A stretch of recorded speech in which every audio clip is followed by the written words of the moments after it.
the term vibe coding kind of bothers me, to be honest. I don't like the term. It's the term, though. We have to use it because that's what people know. It's the term. I'm not going to fight the English language. I think I want to make a distinction here. I think vibe coding is what some people do, and other people are doing like AI-empowered software engineering, or something completely different. It's like using AI to build rather than just like, playing around with something that is never going to be able to make it to production. I think we're heading to a time really where that's the superpower, is your ability to communicate and articulate things. If you've got functionality, let's say to delete a project on the project's page, and that delete thing that calls Superbase is in the page route, and then you ask it to do a delete project from another page, it will create another function, which is problematic. That right there, when it comes to like just doing things that you look at and you're like, no, why are you doing that? Claude Code doesn't do it. I mean, super, super rarely.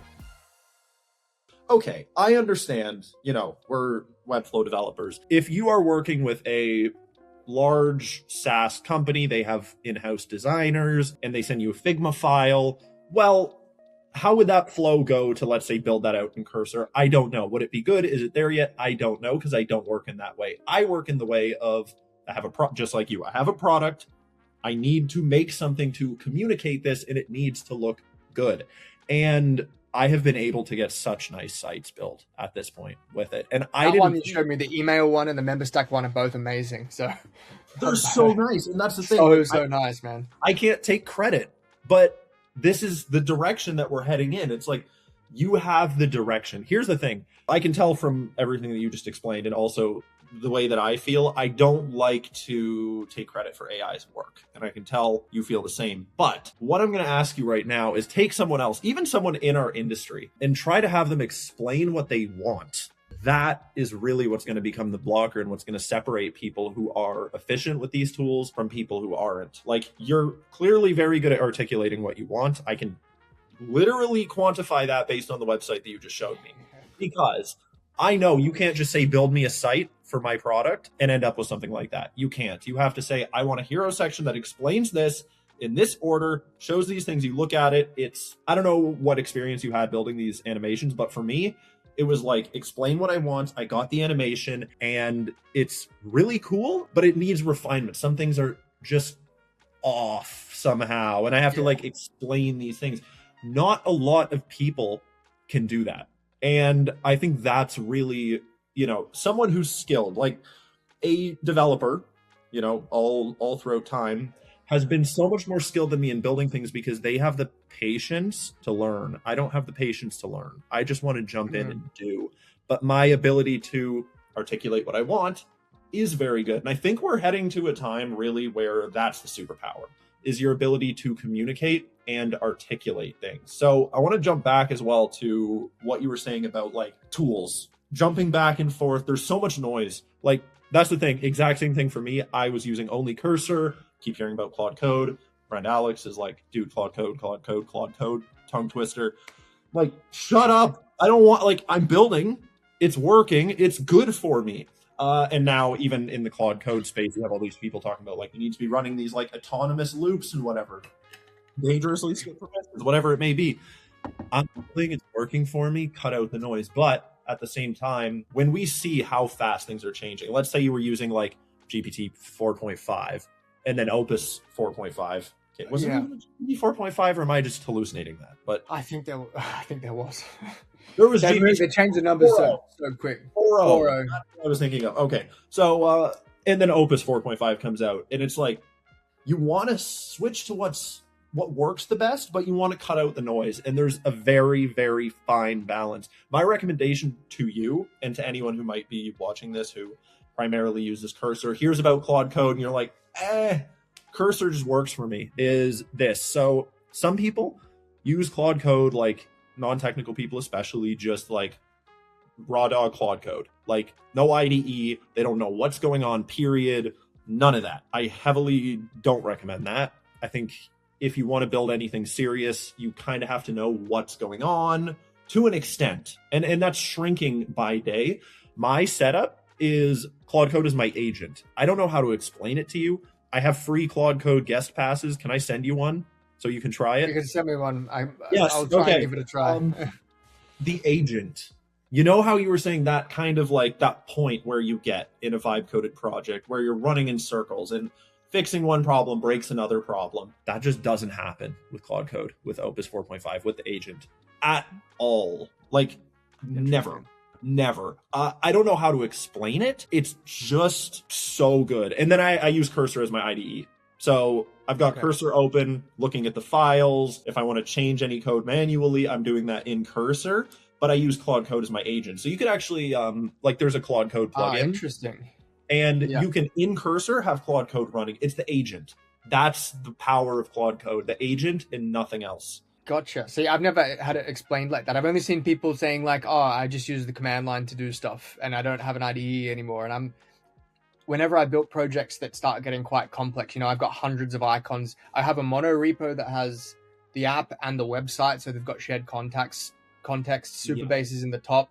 I got to go in, start Docker, because I love Superbase local development, even though it used to freak me out.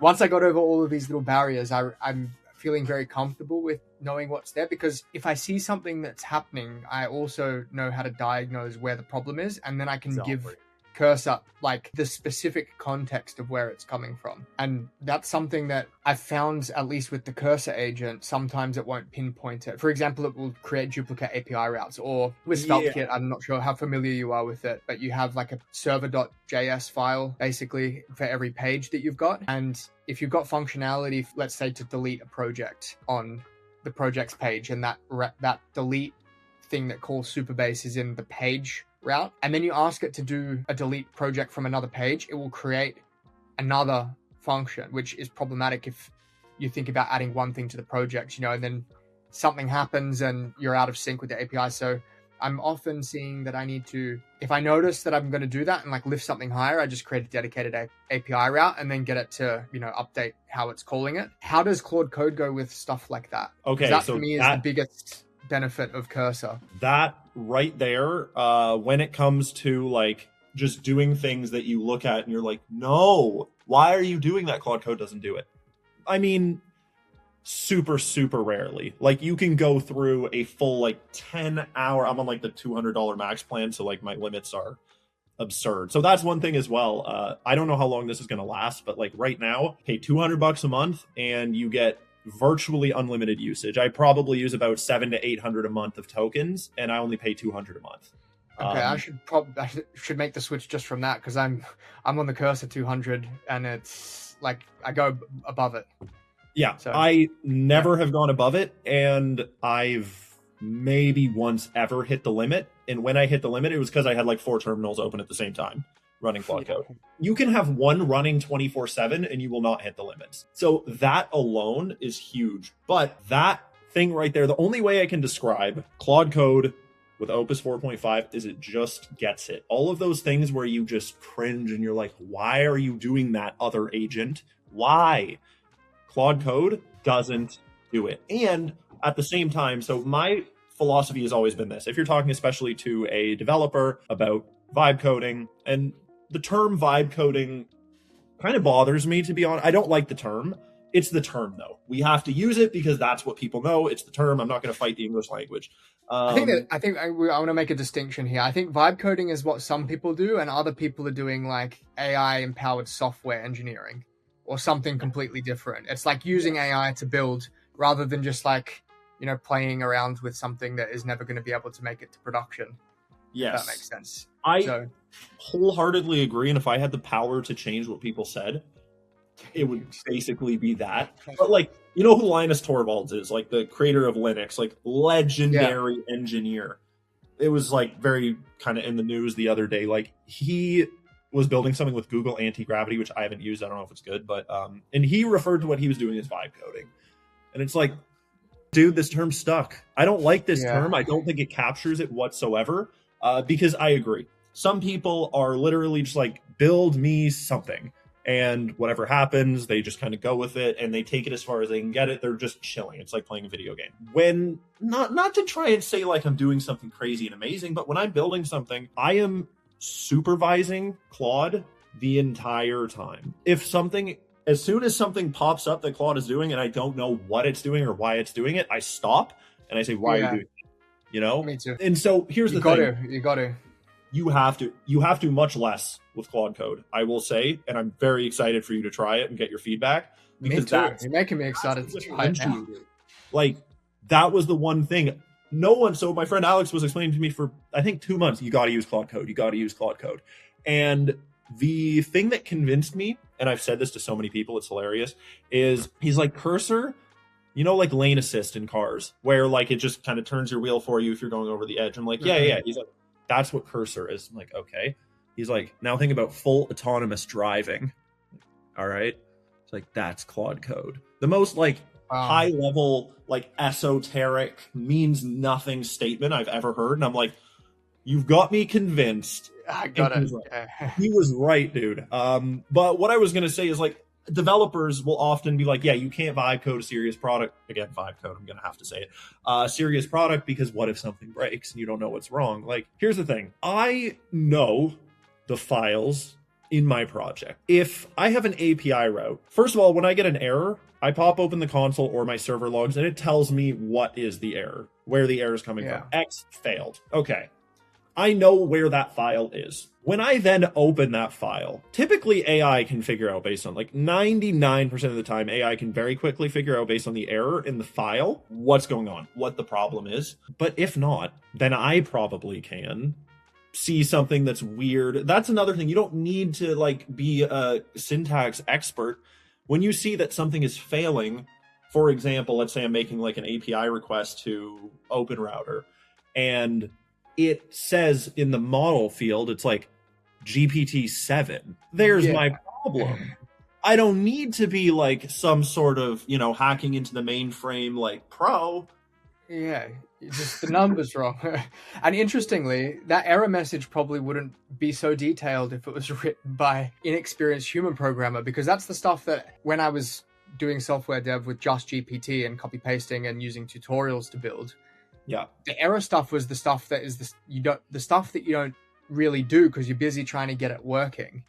Yes. And the ability to diagnose more complicated things in larger projects is made so much easier with error logs, and it does such a great job at putting good error logs that you can all like, maybe I'll need to do it less when I start using Claude Code, but copy paste it from the terminal into like the agent, and you just be like, here's the error, and it's like, okay, let me just check this, and this, and then it's like, it's fixed. It's like mislabeled something for the database or something like that, you know, which I don't even know how it does, and it sounds like Claude Code doesn't do.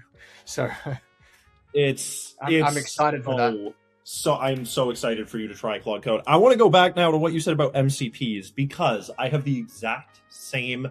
It might be shifting a little bit, but I have the exact same thing. MCPs were a paradigm shift for me. So I, you know, shocker, use Memberstack a lot. And the thing is, when I started like building products more with Cursor and with Claude Code, I'm like, the big blocker was, and it's silly to even say this, but the fact that I had to go into Memberstack, you know, create plans, do this, copy stuff from Memberstack, put it into Claude Code, put it into Cursor.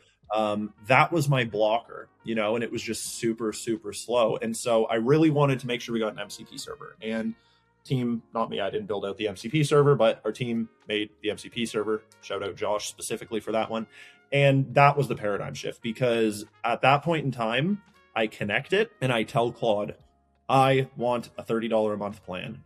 I want this route to be gated for pro subscribers. I want whatever. And it became human language to configure this stuff, and changed everything, dude, especially when it comes to more complicated stuff. So for example, Superbase, I've heard so many good things about their MCP. Same thing, our MCP, Memberstack MCP with our new data tables feature is like so much easier, because you tell Claude to build something and then it's just like, now save the data in Memberstack, and it does it instead of having to go on, create 5 different tables with 8 different fields in each one, and then make sure it's synced up and send the IDs. It just has context of all of this stuff. So then I start to hear in the development world, people talking about MCPs are done. It's the end of MCPs. I'm like, all right, I have a comparison that I make frequently, and I've made on the channel many times. Think of it like straws. So plastic straws are bad for the environment. I don't think anyone's arguing that. We know they are. And so what's the solution? paper straws. It melts into my mouth and my drink. I don't want that shit. Like, I don't. Exact same thing. You need 2 of them You literally to get through a big drink. You need mid-drink. When I take a sip of my McDonald's Diet Coke and I get a piece of cardboard in my mouth, a piece of me dies on the inside. And so the point is, we know that we need a better solution. MCP haters, their conclusion is that it like chugs context. And it does. It uses a lot of context, the protocol itself. Anthropic has improved that lately from what I've heard, but it uses context, right? So fine. What's the solution? Going back and clicking the buttons myself? I don't want to do that. I don't like that. It's not good. Similar to the straws. It's like, we all agree that this problem needs to be resolved, but give me something better. And nobody's able to explain this to me. That's the thing. So I don't understand it. After having the Superbase MCP set up a bunch of stuff for Superbase, I had to rebuild that thing from Xano because I couldn't figure out how to quickly get the MCP working from Xano, and I was never going back to dragging and dropping stuff again. And I loved working with Xano and it's I would say similar with WebFlow. I love WebFlow as well, and I still build a lot of sites on WebFlow for clients because the CMS is great and it's great for getting pixel perfect things. And I think there's a lot of space for it still there. But if it comes to me taking an idea out of my head and implementing it, the fastest thing is full code. Sounds like Cursor in conjunction with Claude Code because it can do everything. It has full context with no pointing and clicking as a bottleneck. And especially with stuff like database configuration, like there's a lot of fields in some databases. Like I've got, projects with 12, 15 tables and different complex relationships between them. Things like, for example, with this site that I showed you, there was a problem that we had with creating when a user is created and we want that user to be a part of an organization. So it needs to default create an organization, but then they can also be added to organizations. All of that logic is very well, like AI loves writing that kind of stuff. And configuring that in a no-code tool, I wouldn't really know all of the syntax stuff to do, like that I need to do, and all the quirks of the specific no-code platforms that there are. And I have some like quirks with WebFlow, for example, is like the W class that gets applied to things. That sometimes you need to like use a important CSS thing to override that to get an effect. Like those kind of quirks you just don't get natively. And so you spend a lot more time just focusing on going down the critical path than like getting stuck at any kind of little thing that you don't know the quirk of the platform. Yeah, exactly. That is something where, so we migrated our site over and a whole bunch of people, naturally, understandably, asked me, like, what was stopping you in WebFlow? Like, what was the problem? Why did you do it? That kind of thing. And my explanation for that is like, it's not anything. It's not you, it's me. No, I'm kidding. It's not anything that WebFlow did. Like, WebFlow is the same. In fact, it's a better product than it was before. The same thing that blew my mind 7 at this point years ago. But once you switch to something where you don't have to think about each and every detail, you can't go back. You just it's painful. Like, it feels, even though it's the same thing that you would have called fast a year ago, it feels painfully slow. And so, but there is one thing, especially when it comes to client sites, especially when it comes to bigger companies, that I fully understand, and that is visual editing. Being able to easily and understandably, in a way that our new site that's just fully built with Claude Code, I love it. It's so easy to edit, especially big updates are a dream. But you've got those situations where, like, got a sticky nav bar and I want to put like a little pencil banner like above it or below it or whatever. Mm-hmm. And I tell Claude to do it and it puts it behind it where I can't see it. And I'm like, okay, here's what you got to do, buddy. The bar needs to be static and it needs to be positioned above this. And then it puts it in front of it. And I'm like, this would have been so much easier in WebFlow. Have those moments. And so here's the thing. People who are using Claude Code, Cursor, like, you've got your developers who they build out the bulk of their work with these tools, and then they can go in, refine them perfectly in the way that they see fit. But when you have people like us, let's say, who we can edit the code in the way that we see fit, but it's not the fastest or the most comfortable. That's why we use WebFlow. And so WebFlow, I see it as the easy builder for professionals. I think that's really how they differentiated themselves in the market from 100%. Back in the day. You'd hear people be like, oh, like drag and drop builder, WebFlow. Nobody talks about that anymore because they've successfully set themselves apart. It's like we are that, but for pros who actually care about the quality of their work. And so I think WebFlow has such an opportunity right now to be the basically, not that I think they should focus on being like an AI first tool or anything, but to be that for AI, as in you can build things perfectly fast with AI, but when it's not enough for you for something to just be close to what you envisioned, you want perfection. I think that is what that's what I think WebFlow should be doing at this point in time.